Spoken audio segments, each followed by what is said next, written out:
Today we are going to look at this topic of designing plastic parts to ensure that they can be manufactured smoothly and they are as per your expectation of design. Before we get into the topic, to introduce myself, I am Kapil Gaitonde. I am the technical manager based here in Singapore, and I'm covering all the South Asian countries, Australia and New Zealand for simulation products. So let's have a look what we are looking at today. Let me get to the next slide. Here it is.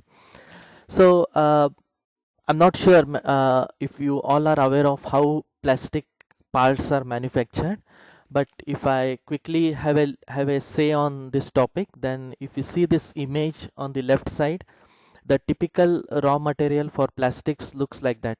So these are small pellets of different colors, as well as you can combine them to get many different variations. These are undergoing the process of plastic injection. It's a machine. Typically, I cover that in my webcast, but not today. We Obviously we need to fit this in 20 minutes. So my highlight would be how it starts from. So somewhere from there to what we see these various different designs. So no doubt plastic has made a big difference in our life today. Apart from the flexibility of manufacturing, there are many different kinds of plastics which can be strong, weak, not edible, but can be used for food items. I mean for food packaging, as well as it could be hazardous things like chemicals.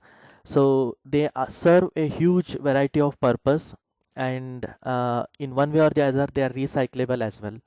So we need to accept this fact that plastics has penetrated quite a bit in our lifestyle, and it has a certain way of designing and manufacturing. So most of the companies today in their products do have plastic components, and there are designers who are doing these product designs more for more from a plastics manufacturing perspective. So let's have a look how this particular simulation software can make a difference in this particular designing process. Now, before getting into the designing process, how about this? Like, if we give a quick look at how the way the plastic parts were manufactured historically, I can imagine a few different variations, and this was one of the very common variation wherein I design a part, then we give it to mold designing. The mold designer does the necessary requirements for the mold. The cavity is created, and that is used for filling the plastic.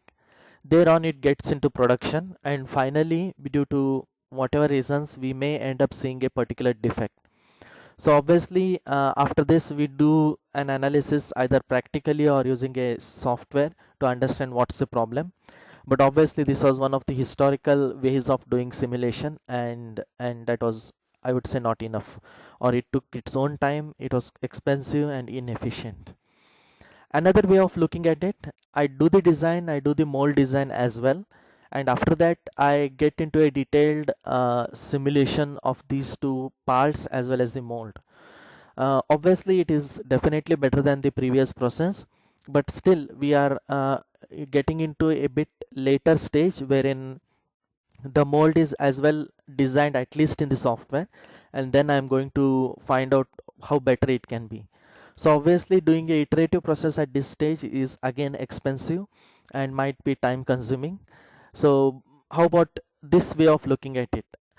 Parallel with the process of part designing, I'm not even talking about molding, I'm talking about the stage of part designing somewhere down here. At this stage itself, I ensure the part can be manufactured uh, from a plastic injection perspective.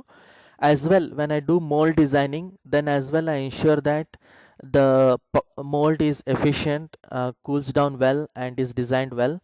And finally, once these two, at least from a simulation perspective, are well and good, then only I get into the actual building of mold. By the way, most of you may be aware, uh, building of the practical mold is quite expensive, and it can, if we see it from a software perspective, one building of one mold itself can get to the software cost, and whereas from a software perspective, you can do multiple iterations in that single cost of the mold. So definitely it can save a lot. Definitely it can help you optimize your designs in a better way. So this could be one way which we are looking at, and particularly today, as we are saying, we are looking at this initial stage of part designing. So you are a designer, you are designing these plastic parts. At this stage itself, you want to ensure the design is as per the requirements of the way the plastic parts are manufactured, and after manufacturing they look the way you want them to look. So here it is. Let's have a more deeper look at this. So again, if I took a perspective of these two scenarios, one of them could be the manufacturers. So typically, I would say them one of the common words used in the market is something called as mold manufacturers or mold designers, or ultimately after designing the place where you give the part for manufacturing. In the past, we had situations wherein the part designers and manufacturers were same, but today we have reached a world wherein designing happens in a particular country and the manufacturing goes into another country. So this country where we are giving it for manufacturing, this country decides probably the mold details and how and which machine to be used for manufacturing.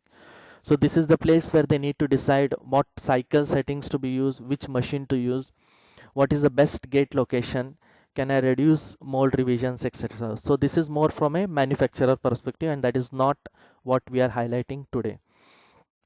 However, if you look at the designers, the people who design the plastic parts, a few different thoughts can be: is this part, plastic part moldable? Can this be actually manufactured? A basic question. How about visual and structural quality? Obviously, the designer himself knows where he wants the part to be looking good. Take any of the plastic part, definitely it will have a area where it does not look good. You can take your mouse, you can take your mobile, just open it up from outside, it is very nice. Go inside and see it, it has its own defects, and that is permissible. So a designer knows where to allow these defects and where not to have them. As well, from a strength perspective, he can decide where to have the weld line, where not to have it, and to ensure the part is serving its structural purpose. Finally, can I try something new? Can I do many more variations? So obviously, when he's not having a visibility the the manufacturability of the part, he may end up not experimenting with the part, and he may just create things which are not which could be recreated from some previous designs, or just a modification to ensure it gets going without much problem. So you cannot experiment much. So what can a designer do from a perspective of simulation? Let's have a look at it. So few basic questions which he needs to know, or he needs an answer when he designs a plastic parts, could be something like this. Will it fill? As simple as this thing. Will the part fill properly? After filling, or after it is ejected, what will it look like? So definitely, believe me, the way it is designed and the way it is manufactured, there can be a difference. It can be attributed to manufacturing processes, but the designer himself can make a big difference to the manufacturing process. Can I make it better? Definitely, there is scope for improving the design, and if you have a visibility of this particular fact, then he can design it better. Now let's get into a bit more into will it fill. So if you see the image or the animation on the right here, you can see one of them is the actual filling process that we have got it manufactured from a particular machine at our end, and the same process is simulated in the software on the right side here. So you can see we can be as close as this to visualize how a part can fill. So if the part is filled only up to 20%, how will it look? 60%, 80%. So this is more towards accuracy of results as well. So one basic thing is how it will fill and what would be the flow front if the injection location is at a certain place. Second, obviously, how much time to fill. Now, he also want, like typically he's outsourcing this, and one of the important factors, especially for mass manufacturing, would be what time is required to fill a certain part. So obviously that can decide the cost that he needs to pay for getting his part manufactured. So the mold designer cannot say any value. he has his own experience and he can convey it, but the designer himself has a understanding of what could be the approximate or expected time for filling the part. Sorry, I should not use the word approximate, it is quite accurate. What production capabilities will be necessary? Definitely we may be having multiple vendors and the vendor has many machines. We want to decide who would be the right vendor for us. Am I looking at a very high-end machine but my part may not require that? So knowing the details of our design, I can understand a few other details, like if at all I know the maximum pressure required to fill my part, I can decide the kind of machine that is required. The same holds good for maybe injection volume and especially the clamping force. Finally, the cycle time, no doubt we want to understand the cycle time that a particular part needs to be manufactured. So this can give you more control on what kind of vendor we want for manufacturing or what kind of machine would be required for designing this particular part. Next, it could be how will it look? One of the basic problems could be warpage, and one thought could be how will it look after it is manufactured. So you can see the part on the left created in SolidWorks, your own design looks fabulous, no doubt. But when I get it manufactured, it might end up looking something like what you see on the right side. So obviously I want to understand what are those imperfections which are leading to this particular shape and how close am I to my design intent.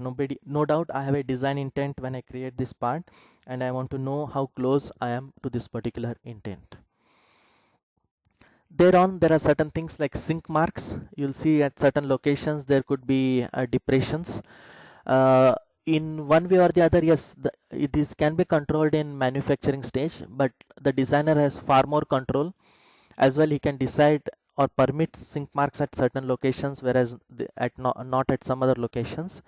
Now, if I take one of them, the middle green depression down here, it is obviously because of the strong boss which is given on the other side, and I can reduce the height or the thickness of that boss to help get rid of this particular problem. So he can understand these basic defects like sink marks, weld lines more towards the strength. He can understand where to have the weld lines. Obviously, weld lines will be there, but we can offset them to a different location.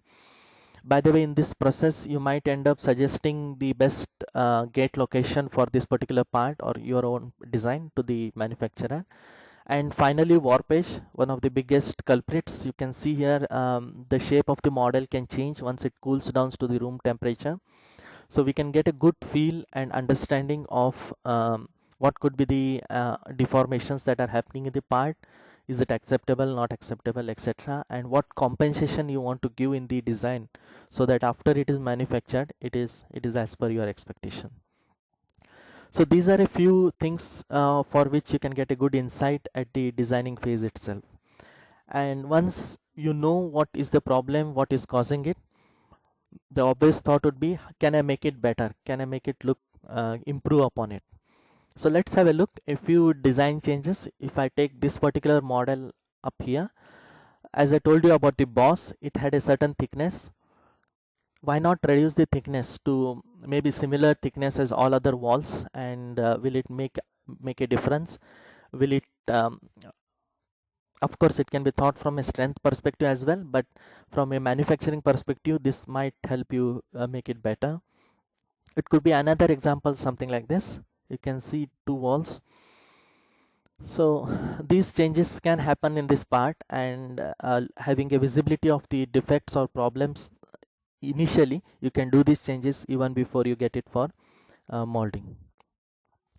Definitely the machine, we already discussed this topic. You can decide what would be the best machine that you want to give it, as well as when you change these designs, maybe you will end up having a I would not use the word inferior, but you may not need a very high-end or a strong machine. You will understand you can get it manufactured even with a comfortable machine, and the cost of manufacturing may go down if you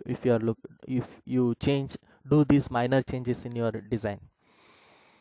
Sink marks, definitely you can play with it. You can reduce the thicknesses at appropriate locations and ensure you get rid of all those sink marks.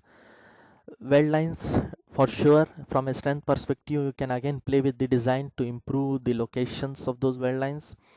And for finally warpage, with a new design, you want to ensure the warpage is minimal or zero. So again, that thing can be controlled and played around with. Finally, obviously the fill time, the lesser the fill time, the better. You definitely want to reduce the total time taken to fill the part, and that can make a big difference. So you can control it based on the different parameters. I'm not discussing today on what would be the parameters which can help you reduce the fill time, but today my highlight would be what can be done. Probably in future we can have one more webcast where we can discuss in detail on how do I reduce the fill time and all those details. So these would be the things. Now I spoke a lot. Let's have a look at the software.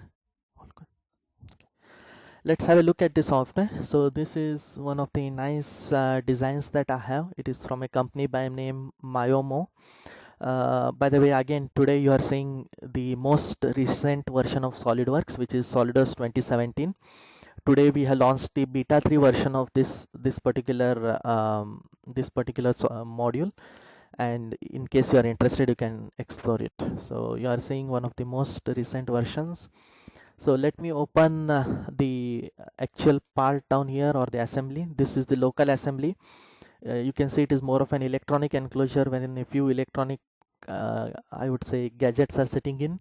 This is more for a battery compartment, and I mean going into one particular part, that is the door of this particular compartment, which is going to be made up of plastic, and we are going to manufacture it. So definitely, just like any other simulation modules in SolidWorks, this is as well tied up with SolidWorks. So you can have different configurations for FEA, for plastics, etc. So I have a configuration today for the demo that I'm doing.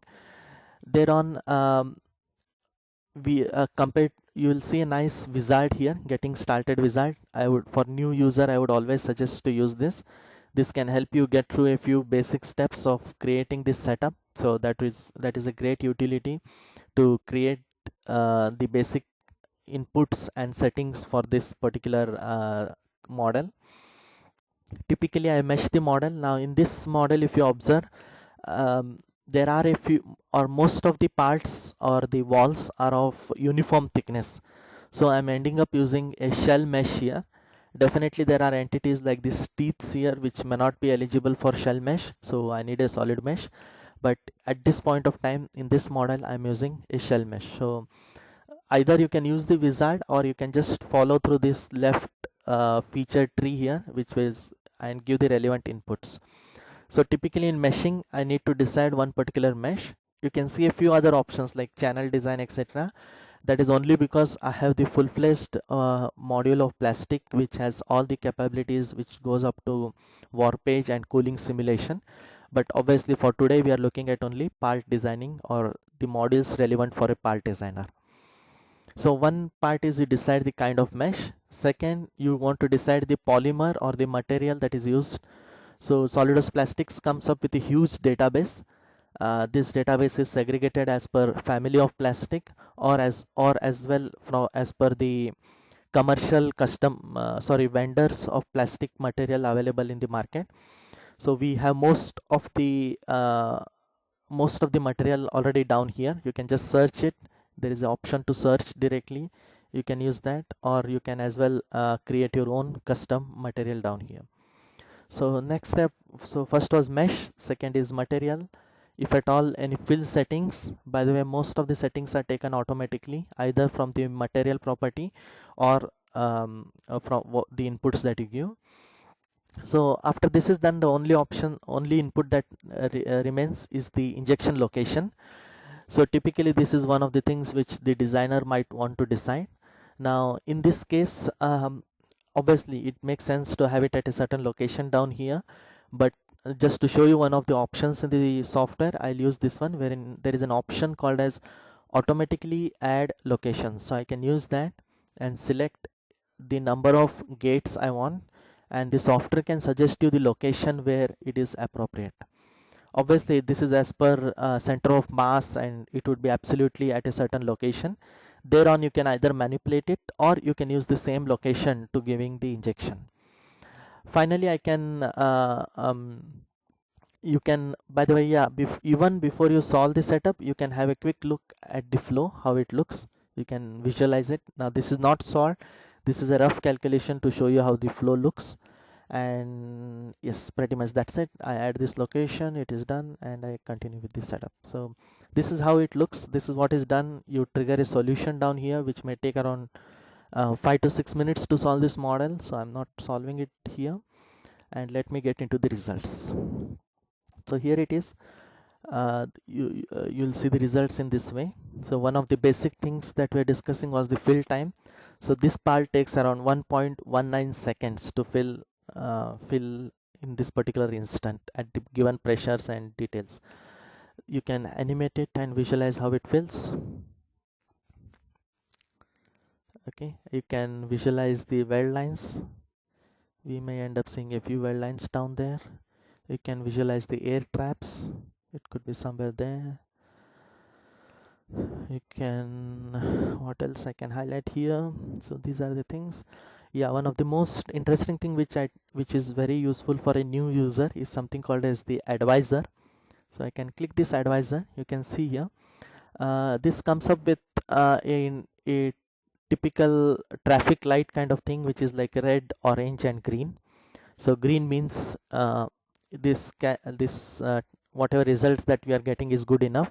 And most important thing is, apart from color, you get a bit of text telling you why it says it is green, why it is saying it is orange or red, and what changes need to be done. As well, it also gives a bit of text on the particular result. So at the moment we are showing fill time here, which is very comfortable to understand. But if I take a complex result like temperature growth at end of fill, and I don't know what this value means, then I can have a bit of text down here to understand what it means and what does the result signify to us.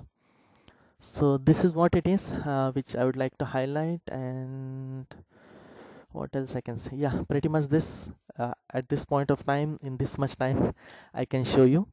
So the cavity looks like this, typically well integrated into SolidWorks. Any changes can be done here. We can update and continue with the simulation. So that would be the demo part, and I think we are almost there. Uh, in terms of summary, if I have to highlight something, so what we saw, it can help you predict and avoid injection molding manufacturing defects without waiting for feedback from manufacturing. So typically it happens, a designer does the design, he gives it for manufacturing. The manufacturer comes back saying that this is a bad design, you cannot manufacture it, it can't be manufactured, or it needs a lot of cost to manufacture, all those details. So you have control on this particular worlds that you are going to discuss with the manufacturer. As well, you can decide the aesthetics of the part, the strength of the part, play with the different plastic materials, etc.